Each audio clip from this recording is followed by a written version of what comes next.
Hola, hola, queridos amigos de Solo un Cristiano. El día de hoy vas a conocer cinco de los argumentos más usados por el ateísmo que no tienen ningún sentido. Quédate aquí y los vas a escuchar.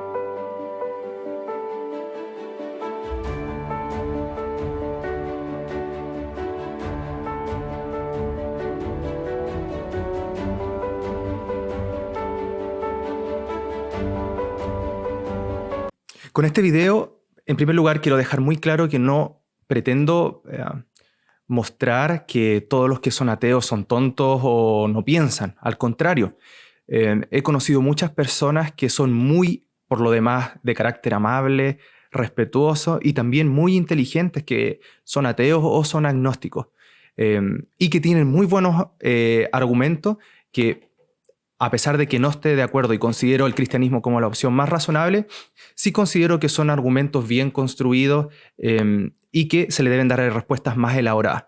Lo que quiero hacer en este video es mostrarle, eso sí, cinco objeciones, argumentos, llámenlo como ustedes quieran, que se usan normalmente en la cotidianeidad para tratar de poner al cristianismo entre las cuerdas. Más que nada son frases de Facebook, de redes sociales, de Instagram, de Twitter, y que muchos cristianos piensan que acorrala el cristianismo. Así que, sin más dilación, vamos allá. La primera objeción que les quiero traer es: ¿quién creó a Dios? Esta pregunta que se hizo popular por el científico Richard Dawkins y que desarrolla en el libro El espejismo de Dios, que también tuve la oportunidad de leerlo. En él, Dawkins presenta varios puntos donde él da a entender que es casi imposible que Dios exista. Y uno de sus argumentos, digamos, más fuertes que él presenta en este libro es la pregunta: ¿quién creó a Dios? Digamos, si Dios es el que creó todas las cosas, ¿quién fue el que lo creó a él? Y es que lo primero que tenemos que entender es que esto no tiene ningún sentido lógico. ¿A qué me refiero con esto? Y me gustaría dejarlo como piedra angular de este punto. Una pregunta no es un argumento. ¿A qué me refiero con esto? Un argumento, por ejemplo, es la construcción de premisas donde, si tú tomas como válida aquellas premisas, la conclusión es inherentemente también correcta. Un buen ejemplo podría ser: todos los perros, premisa 1, todos los perros negros son rabiosos. Segunda premisa: mi perro es negro. Entonces, ¿qué es lo que sucede en esta argumentación? Si yo puedo argumentar correctamente que mi perro es negro y también que todos los perros negros son rabiosos, la conclusión no se puede eludir. Mi perro es rabioso. Decir una pregunta no es para nada un argumento. Y por lo demás, ¿desde cuándo no conocer la explicación de una cosa invalida la existencia de esa cosa? Vamos a dar algunos ejemplos, como es el caso de la gravedad. Porque Isaac Newton no entendía cómo funcionaba la gravedad. Me refiero a las razones de su existencia. ¿Era la gravedad inexistente? Para nada. Se midió, se calcularon las ecuaciones, después Kepler también las pudo desarrollar y trabajar con ellas. La explicación de las cosas no invalida la existencia de ellas. El célebre filósofo y doctor también en teología y filosofía, William Lane Craig, da este ejemplo. Si tú vas en el desierto y encuentras una punta de flecha y vas a los libros de arqueología y ves que hasta el momento no ha habido ninguna civilización en ese desierto, pero la punta de flecha tiene forma de flecha, tiene indicios de haber sido tallada, podemos decir, no, de ninguna forma esto fue, lo descartamos que fue una opción creada por mano humana. No necesitamos una explicación de la explicación. Y es muy curioso que Richard Dawkins diga esto, porque en los anales de la física también hay muchas cosas que nosotros no sabemos muy bien cómo funcionan. La física cuántica hoy en día tiene muchas interrogantes, y porque tenga interrogantes decimos que no existe. Así que todos los seguidores de Richard que peleen con la física cuántica y no con cristianos. Vamos al siguiente punto. Esta frase, el universo se causó a sí mismo. Esta frase y este pensamiento, esta idea, fue popularizada también por Stephen Hawking en uno de sus más conocidos libros bestsellers, y donde él plantea y propone que todo el universo existió por una autocausación. El universo se causó a sí mismo. Y eso es imposible de que ocurra en un mundo donde las cosas ocurren en base a la lógica. ¿A qué me refiero con esto? Un objeto A, si existe, ya no necesita causarse a sí mismo. Un objeto A puede causar un objeto B. Un sembrador puede sembrar y causar una flor. Una flor puede causar, con la ayuda de una abeja, miel. La miel puede causar una galleta de miel. Son muy ricas las galletas de miel. Y así sucesivamente, pero un objeto, ¿cómo puede causarse a sí mismo? Esto te hace pensar que tiene que a la vez existir y no existir, lo cual es una contradicción. Las cosas, por principio lógico, no pueden ser y no ser al mismo tiempo, con el mismo significado de la palabra existir. Eso es un principio lógico que se puede extrapolar a cualquier cosa. No se puede ser, una cosa no puede ser y no ser al mismo tiempo bajo el mismo significado de la palabra. Es un principio también no solamente lógico, sino también filosófico y metafísico. Así que también punto 4, el universo se causó a sí mismo, no tiene ningún sentido lógico. Y probablemente cualquier aplicación no tenga absolutamente ningún sentido. Número 3. Jesús es un invento. Probablemente las personas que han dicho esto vieron mucho el canal Infinito cuando eran pequeños. Márcame en los comentarios si tú también alguna vez viste el canal Infinito o alguno de los primeros episodios del History Channel que hablaban acerca de esto.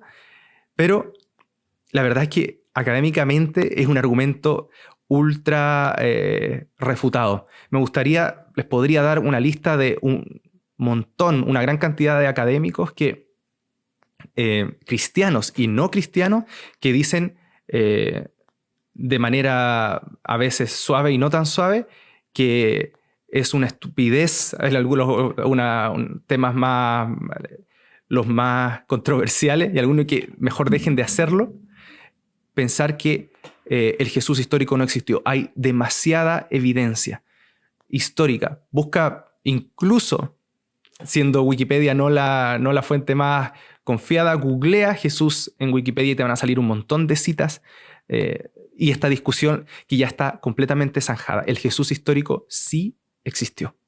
Y lo que también está, y la vara ha ido avanzando aún más.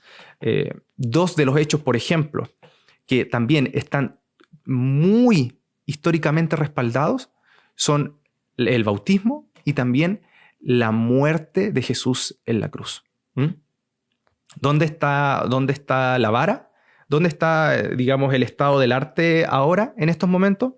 Incluso hay evidencia de 3 cosas fundamentales en el cristianismo, que espero alguna vez en el futuro hacer un video más desarrollado.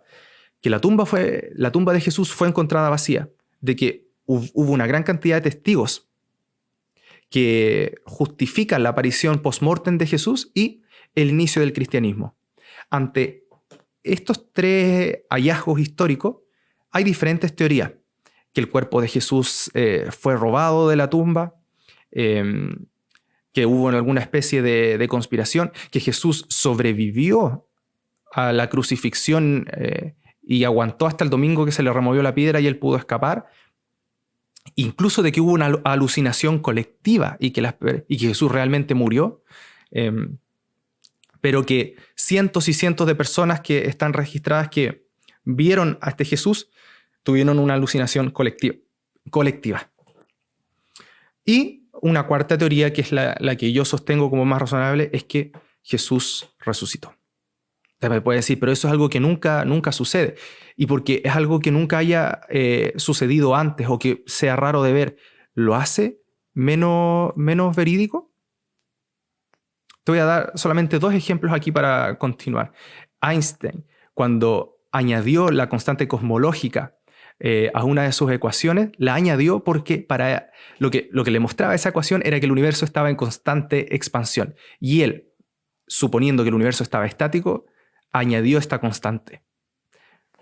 Luego, después de unas entrevistas, después que el tiempo pasó, él dijo que esta constante era el mayor error de su carrera. ¿Por qué? Que nunca haya habido antes una evidencia que el universo se expandía, ¿era razón para pensar de que no lo estaba haciendo? Pues no. Y un ejemplo más.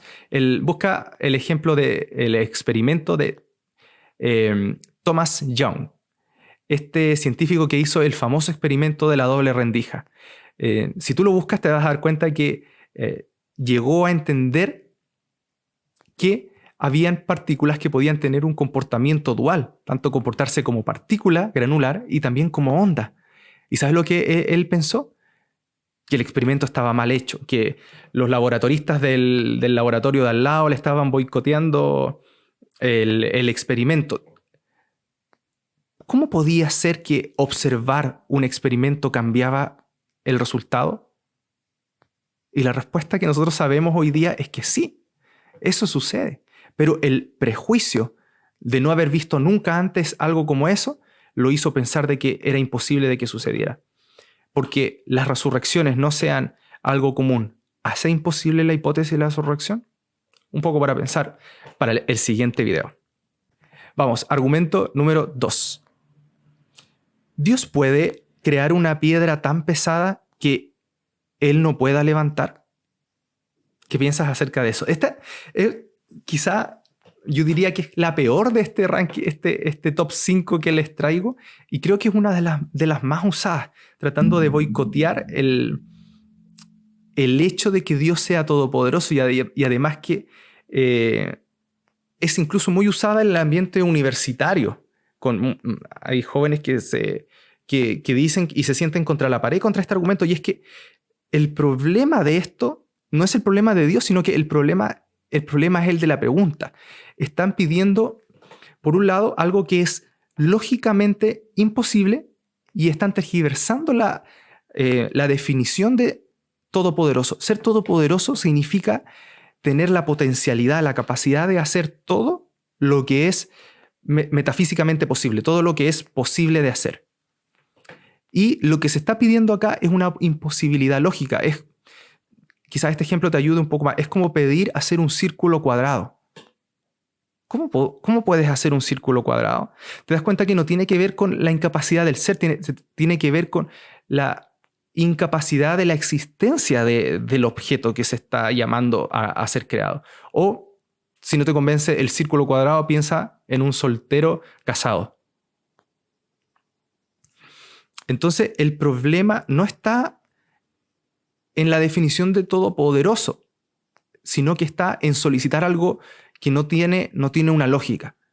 Es como pedir un círculo cuadrado o un casado soltero. Además, como les decía, la definición de todopoderoso tiene que ver con tener la capacidad potencial de hacer todo lo lógicamente posible. Incluso, un comentario adicional que quizás daría para otro video, Dios no hace todo lo potencialmente que podría hacer. De hecho, Dios no peca. Los cristianos creemos que Dios no peca. A pesar de que podría tener la posibilidad de hacerlo, Él no lo hace, porque también Él tiene un carácter que está integrado por toda bondad. Entonces, lo lleva a que, a pesar que tiene la potencialidad, como un ser humano, por ejemplo, de tener la potencialidad de saltar, no lo hace a él un saltador. Yo puedo tener la potencialidad de saltar, pero decidir no saltar nunca más en mi vida. Y argumento número 1, que este lo he escuchado también en la televisión, noticieros, reporteros muy avesados que creen que esta es una frase tremendamente inteligente y lo dicen de esta forma. Interpelan al cristiano y le dicen, pero si tú también eres ateo. Eres ateo de Thor, eres ateo de Mitra, eres ateo de Anubis. Tú también eres un ateo. La única diferencia conmigo es que yo voy un Dios más allá. Y la verdad es que me da un poco de risa porque lo que pasa en este momento, lo que pasa ahí es que ese argumento carece de cualquier lógica porque la falsedad de una premisa no afecta nada a la veracidad de otra. ¿A qué me refiero con esto? La falsedad de que Thor sea Dios no tiene nada que ver con la veracidad que el Dios cristiano sea el único Dios verdadero. Imaginémonos si yo llevara este tipo de argumentación a áreas de la física. En la historia, si ustedes tuvieron química en la escuela, por ejemplo, se les cuenta que hubieron muchos modelos atómicos antes del que nosotros tenemos. Algunos recordarán con sufrimiento, donde se les enseña, por ejemplo, el pastel con pasas de Thomson, después el modelo atómico de Bohr, de Rutherford, etcétera, etcétera. Y yo podría decir, yo no creo que los átomos existan. Y podría decirme alguno de los youtubers de física más famosos, como por ejemplo Javi Santolaya, decir, pero tú estás loco. ¿Cómo se te ocurre? Y yo le decirle, sí, ¿tú crees en el modelo de Bohr? Y él me puede decir, no, en el de Thomson, no, en el de Rutherford, no. Bueno, yo solamente voy un modelo atómico más allá. Te das cuenta que una premisa no sea cierta no afecta para nada la veracidad de la otra. Que un cristiano crea que Thor no es Dios, que Mitra no es Dios, que Anubis no es Dios, que el monstruo de espagueti volador no sea Dios, no tiene nada que ver con la veracidad y la evaluación que tiene que haber en el Dios cristiano. Así que te dejo esas 5 objeciones, las peores que yo he visto del ateísmo. ¿Tienes tú alguna más? Si es así, escríbemela en los comentarios. Y si tú eres ateo, por favor, coméntame aquí también en los comentarios, porque estoy pensando hacer un video sobre los mejores argumentos ateos que conozco. Creo que hay algunos argumentos muy interesantes y que sería tremendamente interesante conversar con ateos respetuosos, agnósticos respetuosos, acerca de cuáles son los desafíos del ateísmo y el cristianismo para poder evaluarlos en su contexto. Así que nos vemos en el próximo video y espero que te haya gustado. Sigue conectado con Solo un Cristiano. Chao.